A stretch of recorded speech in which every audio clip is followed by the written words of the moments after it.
Dis-moi, toi qui trouves la cellulite disgracieuse, qui aimerait s'en débarrasser, qui ne supporte plus le reflet de cette cellulite dans le miroir, qui trouve ça absolument dégueulasse, absolument horrible, pose-toi la question. Ne penses-tu pas que si la société t'avait inculqué une autre image de la cellulite comme quelque chose peut-être de normal, si tout simplement on avait fait que la cellulite fait partie de ton corps, fait partie des femmes, fait partie même des êtres humains, ton regard aurait changé, non, sur la cellulite? Peut-être que tu ne penserais pas ça aujourd'hui. Peu importe, la cellulite reste pour moi l'arnaque du siècle et je vais t'expliquer ça immédiatement. Tiens, d'ailleurs, Marilyn Monroe avait de la cellulite. Je suis pas sûre qu'elle en ait fait toute une montagne, tu vois, et cela ne l'a pas empêchée d'être une icône. Je pose ça là. Alors la cellulite, déjà, c'est quoi? C'est un terme que l'industrie de la santé, de la mode et même de la beauté s'est approprié en fait pour en créer un business en complexant un maximum de femmes. C'est-à-dire, on s'est dit, tiens, il y a beaucoup de femmes qui ont ça. Si on crée un terme et qu'en plus de ça, on les complexait, on les faisait culpabiliser, on crée donc le besoin pour celles-ci en leur faisant croire qu'on vend des crèmes miracles. Absolument bullshit. Non. Tu l'auras compris, en fait, les industriels te vendent une solution à un problème qu'ils ont inventé de toutes pièces. Parce que la cellulite n'est absolument pas un problème. En effet, celle-ci peut découler de problèmes de santé métabolique, comme on va le voir rapidement juste après. Mais de base, la cellulite peut être génétique et tout simplement un fait normal qui concerne, comme je te l'ai dit, plus de 80% des femmes. Donc, là, on peut se dire quand même qu'on nous prend un petit peu pour des jambons. Bon, ok, on va s'installer tranquillement pour que je t'explique la suite plus en détail, que tu comprennes. Je te disais donc, avant de vouloir éradiquer la cellulite, il faut déjà savoir et comprendre d'où celle-ci peut venir, parce qu'elle peut être multifactorielle. Premièrement, contrairement à la croyance populaire, elle n'est pas forcément due à un excès de graisse. Pour preuve, certaines femmes plutôt minces vont avoir de la cellulite. Dans ce cas, je dirais qu'il s'agirait plus d'un facteur métabolique ou bien génétique. Dans le cadre de la génétique, il est plutôt difficile de s'en débarrasser de façon définitive parce que c'est génétique, c'est entre guillemets un peu dans ta nature, mais il reste des moyens pour l'atténuer, bien évidemment, l'activité physique, l'alimentation, justement en misant sur l'optimisation de son métabolisme, comme je te l'explique souvent.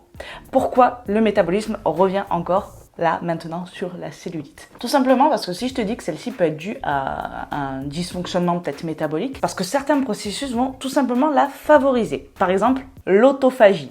Alors l'autophagie, ce terme te fait peut-être un petit peu flipper quand je vais te dire ce que c'est, encore plus d'ailleurs. Ouais, c'est vraiment flippant. L'autophagie est un processus qui consiste à recycler et à décomposer des composants, cette phrase est extraordinaire, des composants cellulaires lorsque l'énergie nécessaire n'est pas présente suffisamment.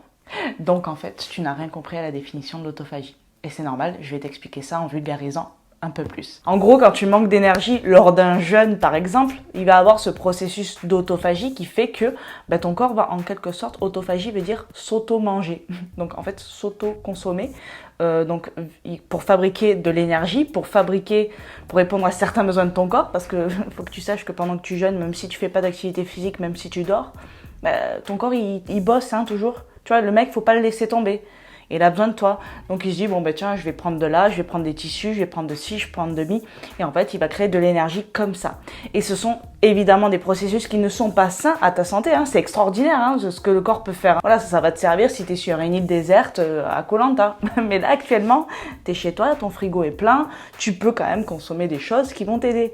Donc, c'est ce genre de processus qu'il faudrait éviter, qui sont inflammatoires et qui créent donc la cellulite. Par exemple, ça peut créer plein d'autres choses. La cellulite est une inflammation, donc finalement, elle peut être due à ce genre de processus-là. Après, bien évidemment que l'excès de graisse peut être le facteur de cellulite. Donc là, dans ce cas-là, c'est le mieux de toute façon, quoi qu'il arrive, c'est d'optimiser sa masse musculaire, parce que ça va déjà aussi retendre la peau, c'est très important. Et ça va également faire en sorte que ton métabolisme kiffe, qu'il soit bien, tu vois, qu'il soit bien soutenu par ta masse musculaire, mais également via ton alimentation. Je te parle régulièrement de métabolisme. Sur mon compte Instagram, je te fais énormément d'infographies à ce sujet. J'en ai fait 3 en détail où je parle des protéines, des glucides et des lipides, par exemple, à privilégier pour ton métabolisme. Je t'invite à aller checker ça sur mon Instagram. Donc comme je te le disais aussi tout à l'heure, elle peut être aussi génétique. Dans ce cas-là, l'éradiquer de façon définitive est plutôt difficile. Tout ce qui est crème, etc., qui peuvent atténuer peut-être sur le moment la cellulite, n'ont rien de miraculeuse. Ne traite pas le problème, on traite le symptôme en faisant ça.